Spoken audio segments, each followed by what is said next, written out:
Hey, what's up guys, aarava here, and welcome back to another episode of my F1 22 My Team Career Mode. This is episode number 94 today for the Belgian Grand Prix in Season 6. If you guys did miss the previous one at the British Grand Prix, then be sure to go check that one out before you see this one, because Silverstone always chucks up a very interesting race on the F1 game, and this season did not disappoint with a very precarious moment of going side by side into the pit entry, against my will, I might add, as Fernando Alonso forced his way into the side of my car and dragged me into the pit entry, just having done the most worldy save to save the car spinning out completely as the tyres were going off. It was a really thrilling one around Silverstone. Insane battle with Alonso and Sebastian Vettel, and of course, with us being the reigning champion, there was a total of 9 world championships between the three of us, all duking it out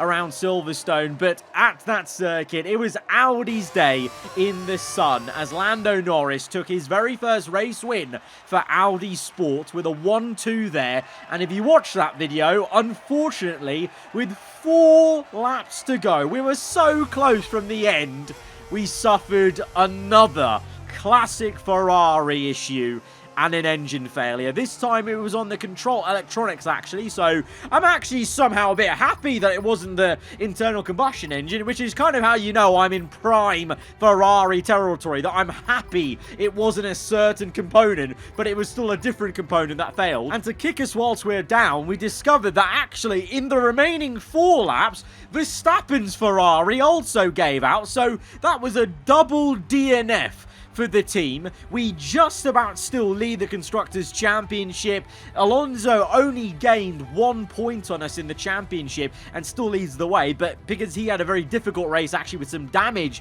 in the second half of that one, it wasn't a total disaster in terms of it could have been so much worse. It was actually kind of good for us that both Audis were 1 and 2 and that Sebastian Vettel picked up that 3rd place on the last spot of the podium, because it could have been so much worse for us in terms of losing ground to Alonso and others in the championship. But it's still not what you want. A double DNF for the team is catastrophic, and I'm not sure about Verstappen's side of the garage, but over here we're going to have to take some engine penalties. Now, because we needed a brand new control electronics and an internal combustion engine, that pretty much gave us enough penalties already to be at the back of the grid, so I thought we may as well take a whole column of components, especially on the internal combustion engine. We desperately needed one, and the control electronics, there was 1 fresh one left, but if I'm taking a 10 place penalty, I may as well, and my thinking was I may as well take another one, and then at that point you may as well take a whole engine's worth of penalties. And to be fair, Belgium is the place where in real life most teams take a lot of penalties, because you can overtake around here. The nature of the circuit lends itself to overtaking in the race, even from the back of the grid, but that might change a little bit, because as you can clearly see, it is very wet out here, and this rain is sticking with us, not just for the whole of Saturday, but also Sunday as well. So this is a bit of a different Belgian Grand Prix for the back of the grid. I would have been supremely confident about making up positions if it was dry, but the fact that it's going to be wet all weekend may just make things a little bit difficult for us. But we've already made the decision to take those penalties. There's no going back now, so we have to firm it, and we've got a task ahead of us of trying to recover from P20 in wet conditions. And to be honest, Saturday was not a good omen for us. Didn't start off amazingly.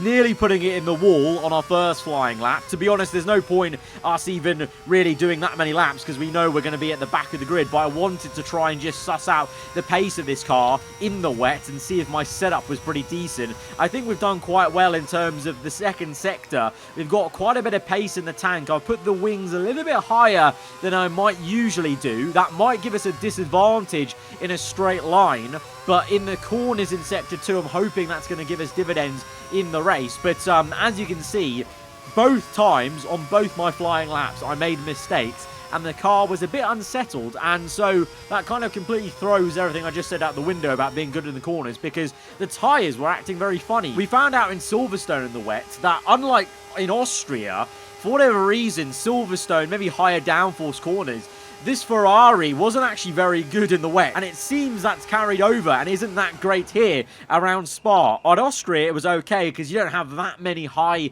downforce corners, but it seems like we have an issue with this car at high downforce circuits when you've got some rain involved. And then also, remember at Silverstone, we had that really weird thing where the dry tyres took so long to heat up at the start of the race and in the middle stint as well. So we've got this very weird issue going on at the moment of tyre warm-up with the Ferrari car. So that's a little bit concerning, and we're going to have to watch how that develops through the season. But for this race, in the wet, I have put the downforce up as much as I can without compromising the straight line speed too much, otherwise we'll be a sitting duck. But based off the pace we showed at Silverstone in wet conditions and those mistakes I made in Q1 here, this is going to be an interesting one. I'm going to have to really concentrate and really wring the neck at this car to try and get a result today. And got to hope that there's a bit more race pace than there was over one lap on low fuel around this circuit. But, you know, either way, we're at the back of the grid. The weather is the weather. You can't change that, so we have to get on with it, basically. But just praying to the F1 gods that Sunday is a better day than Saturday appeared to be, as we end our Saturday in Q1. Didn't bother to set a competitive lap time, and we're just going to firm the back of the grid off the bat and just go to the full grid for Sunday. Let's see how the rest of qualifying shaked out. We're in Belgium once again for today's round of the Formula One World Championship. It's a race that the great Ayrton Senna won 6 times, and in 2019, Charles Leclerc became the first driver to take their maiden win here since Michael Schumacher back in 1992. Spa-Francorchamps is a 4.35-mile tour of the Ardennes countryside, with 9 rights and 10 lefts, giving us a grand total of 19 corners. Average lap speeds in the dry can reach about 145 miles per hour, but without a significant improvement in the conditions, we're not going to be seeing anything like that today. Off the back of a fantastic qualifying session, it's time to see how our starting grid looks like for today's race. Max Verstappen put in a fantastic lap yesterday, and he'll start from pole position. And it's Fernando Alonso alongside.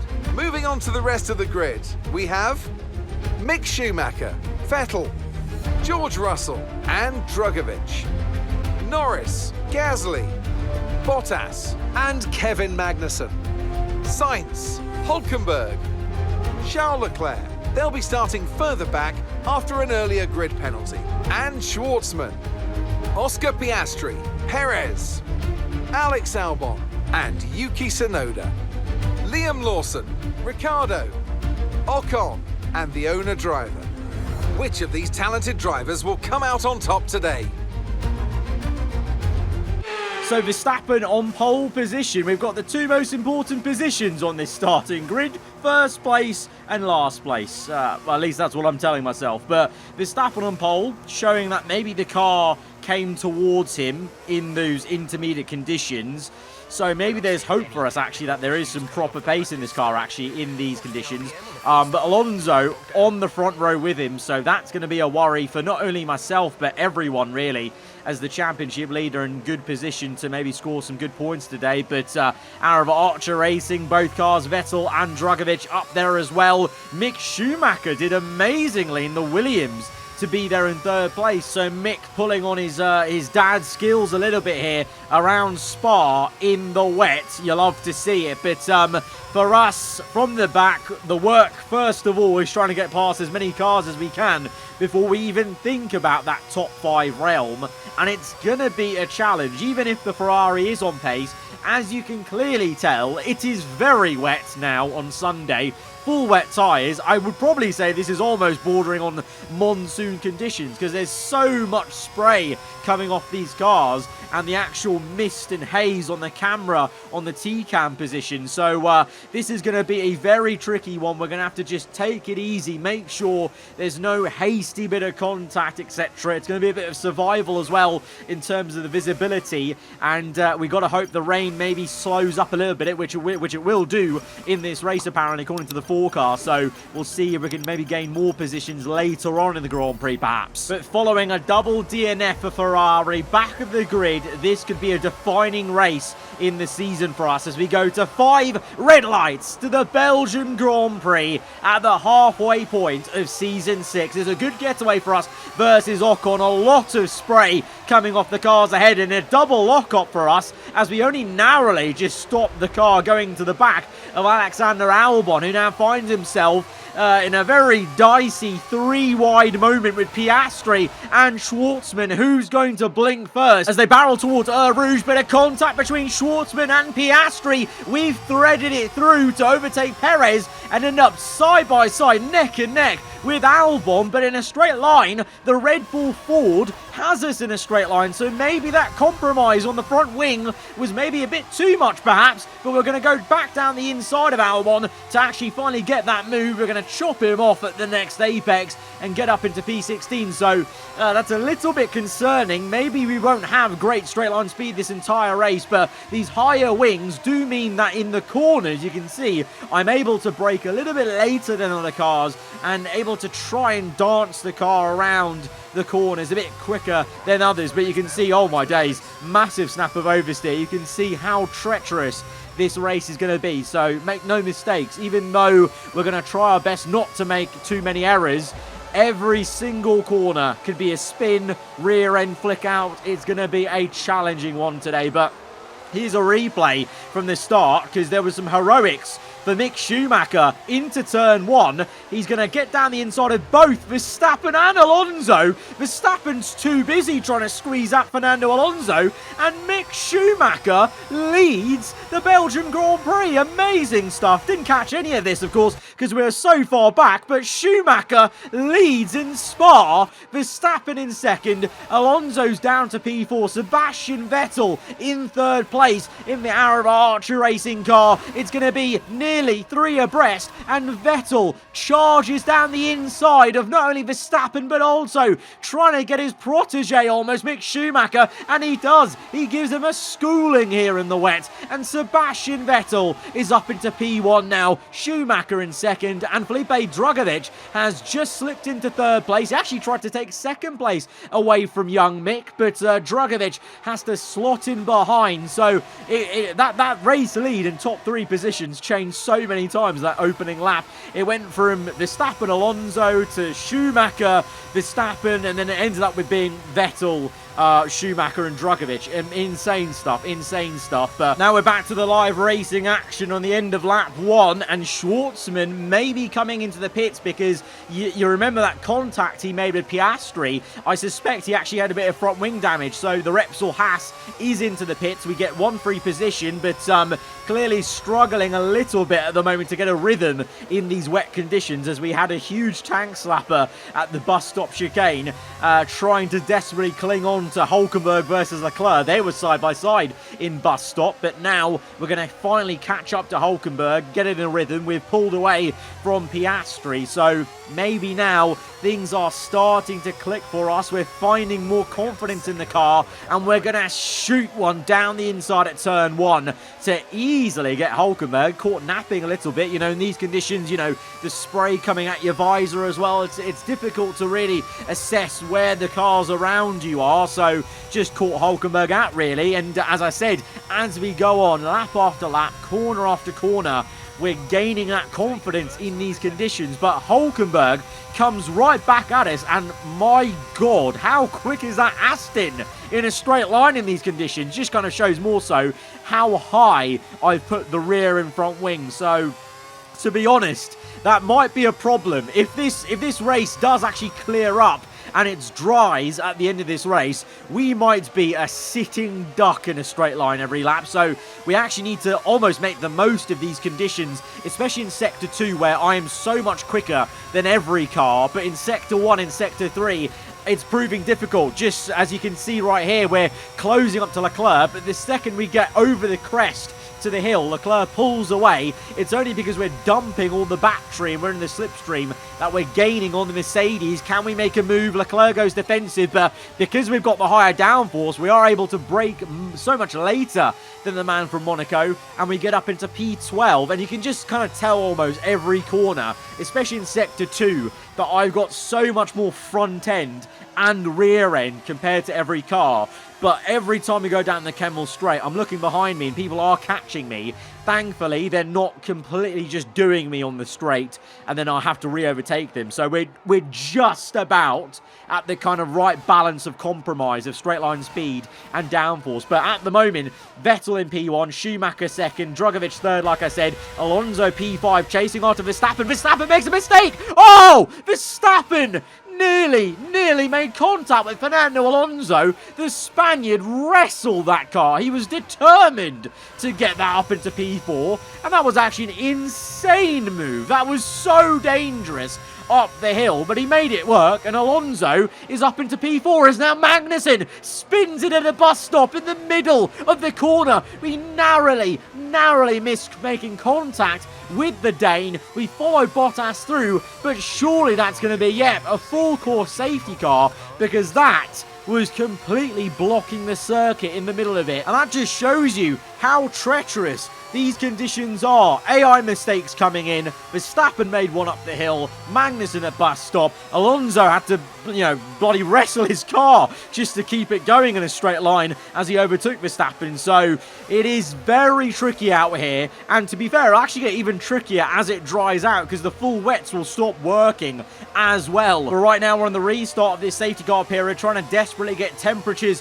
into these tyres so that we can just straight away pounce on Bottas and go down the inside just like we did with Hulkenberg. Double lockup. We almost hit the back of Pierre Gasly in the McLaren there. Count ourselves lucky, but we're up into P9 now. So all of a sudden, we're into the points for the first time in this race. 8 laps down, still plenty of this race to go. And confidence is growing and growing inside of this cockpit of ours because the car and track is coming towards us. The straight line speed may not be there, but we've got the right setup for the corners as we're able to defend against Valtteri Bottas. And you can see it's literally perfect. They're able to pull alongside us, but we're just able to outbrake them as we get to the next brake zone. So if we'd put these wings any higher, we would have been in trouble. But any lower, I may not have the advantage I have in the corners. So I think we've actually set the car up perfectly for this race today. And now lap 9, I'm starting to sense that the track is drying up a little bit.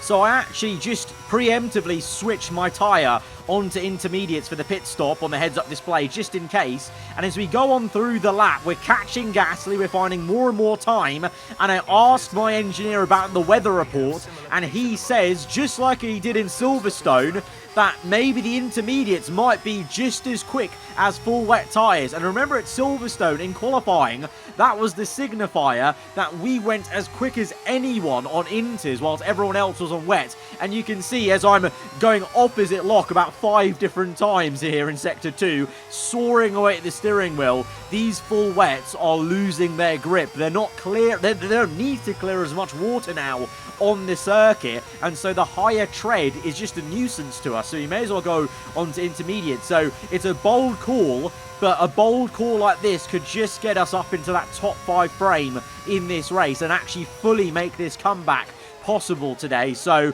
as everyone else stays out on full wets, we're making the big call today. We're taking the gamble and we're going early before my engineer calls me in onto intermediate tyres. We've learned from, what happened at Silverstone. We've, very much like a real-life F1 driver, we've collated the data and the situation, and I'm thinking, you know what? Let's learn from our last Grand Prix and come in right now.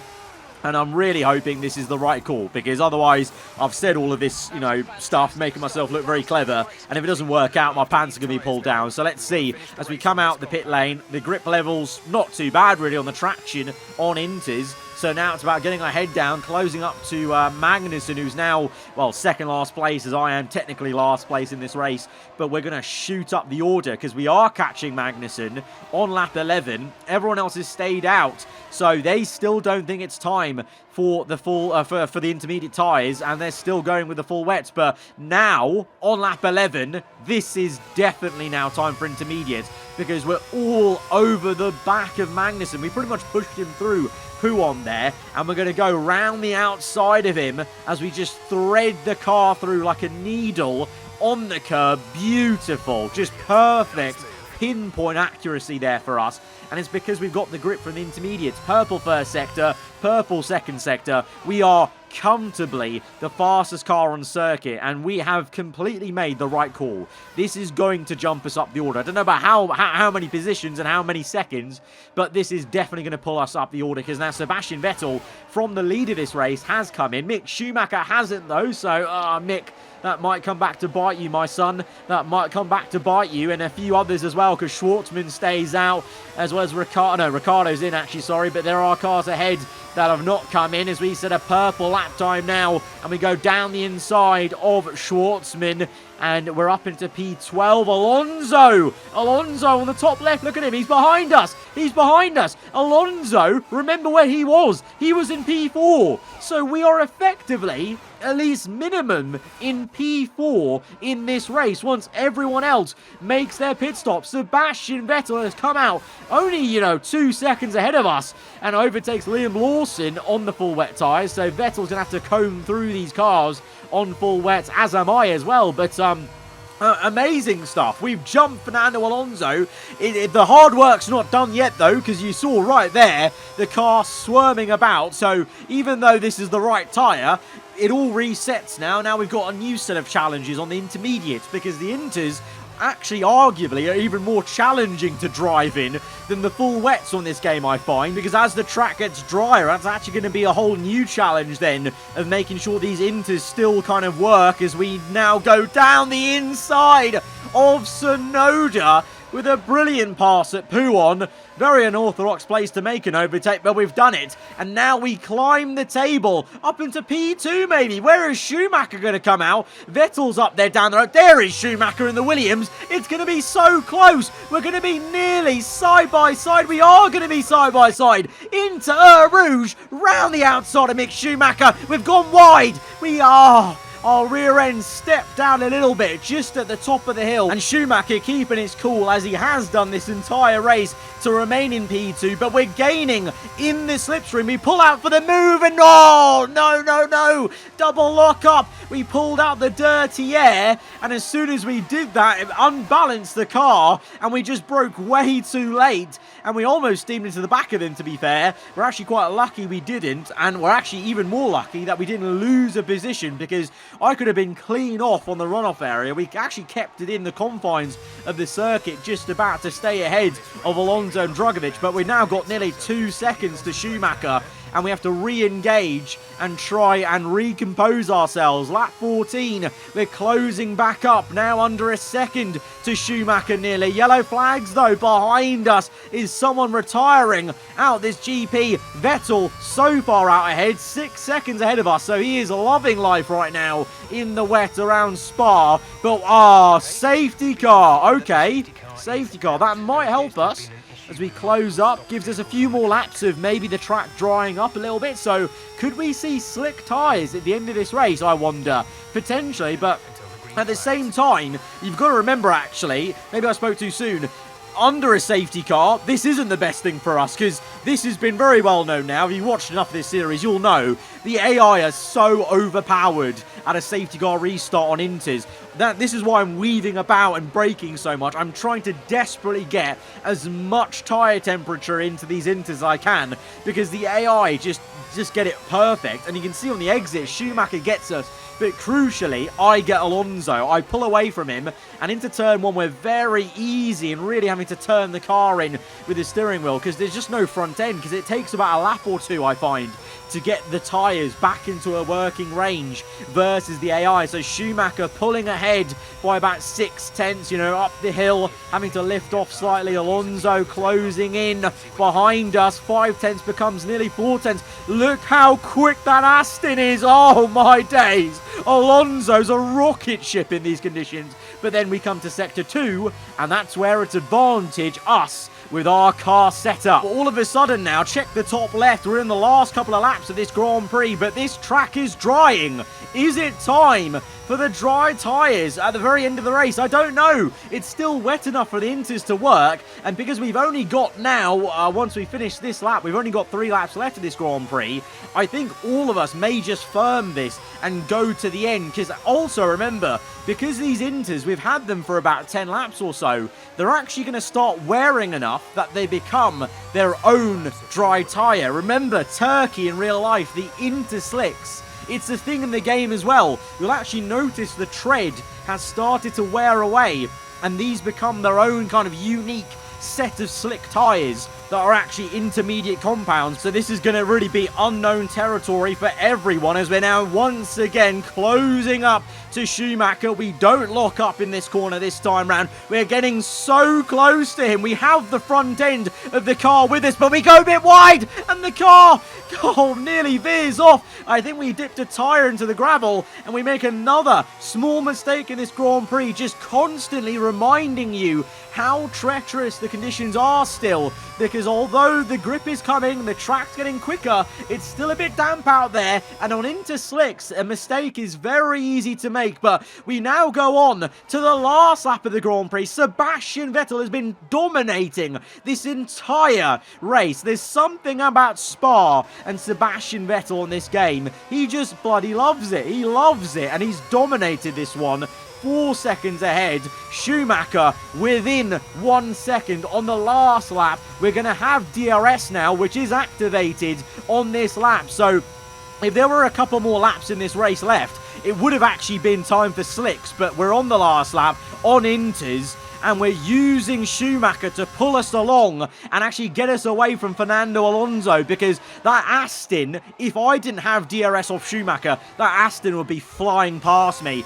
But at the moment now, I can't afford to stay behind Schumacher any longer. We've got too much grip, and we go dancing round the outside. It's a supreme move at maybe a crucial time in this race. On the last lap, as we enter Sector 2, we've now got one car between myself and Alonso, but into Puon, we've got no front end. We go wide, and Schumacher comes back at us and actually just completely does us on the inside. The AI finding good grip mid-apex. We've got the better turn in, though, at all these slower corners, but Puon, Schumacher absolutely did us. So we're back down to 3rd place, but to be fair, in a weird way, this actually might be better, because now we're able to slipstream Schumacher down this back straight as Sebastian Vettel comes through Blanchimont. He's dominated this one, and he'll go on to win the Belgian Grand Prix. But we're coming through flying at Schumacher, all the battery use in the world to go round the outside in the final 2 corners at the bus stop. On the exit, we're going to be side by side. It's a drag race, and on the line, we're going to get Schumacher and steal away P2. Some things never change. Last season, we stole away a race win from Mick Schumacher. Today, we steal away a P2, and we played that perfectly with DRS. And here's our winner, pulling their Ferrari into Parc Fermé after a fantastic race.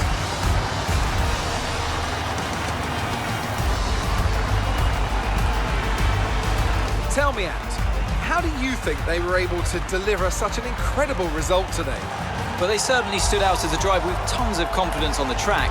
I think their ability to keep their cool, even during some of the more hectic parts of the race, meant they were able to capitalise on the mistakes of other drivers, giving them the opportunity to make their way to the top spot with ease. We're at it again. An excellent performance at today's Grand Prix, and they're certainly a team that know what they're doing out there. In his final ever season as a driver, potentially, Sebastian Vettel wins a Grand Prix in Season 6, and he's won it For our team, AAR Racing, things never changed there. Vettel and AAR Racing, a really good story and partnership this entire series, but we come home in second place in the Ferrari up against my own team. But it's great to see Vettel and Schumacher sharing the podium. How about that? That's such a sweet moment. Mick Schumacher is almost his protege in third place. Vettel up in P1. What a podium that is, because obviously we're pretty good pals with Sebastian Vettel this series. We've had some great partnerships with him, so really all round a very good feel podium here today with all three of us up there. Fernando Alonso limits the damage from myself and others to get P4 in that race and get 12 points on the board. Verstappen, after the mistakes, down in P6, Drugovich in P5, so it means that Alonso still leads the way in this championship ahead of Felipe Drugovich. But now, at the halfway point of this season, myself and Verstappen are level on points. How about that? What a partnership. What a teammate partnership. It may not be smooth at times, and, you know, Ferrari are going to be Ferrari with all the DNFs, but you can't deny myself and Verstappen as a duo have been very good for Ferrari this season, and we still maintain the lead in the Constructors' Championship, but only by 3 points to aarava Racing. So my own team, they're coming for us. They're coming for Ferrari. Aston losing a bit of ground and actually caught up a little bit by Audi in recent races. But what an epic comeback from us. That was deserved. After being denied a podium at my home race last time out, we deserved a podium here at Spa, coming from the back of the grid. And what a race we did it in. Made the right call on intermediates, and then a fascinating ending on into slicks, and playing Schumacher's DRS so well to stay ahead of the Aston Martin, and literally at the last moment getting the P2 when the Aston was no longer a threat into the final corner. Beautiful stuff. Guys, if you have enjoyed the video, be sure to hit the like button. Let me know what you thought in the comments below. If you're around here, then do get subscribed for weekly Formula 1 content. I'll see you guys next time. Goodbye.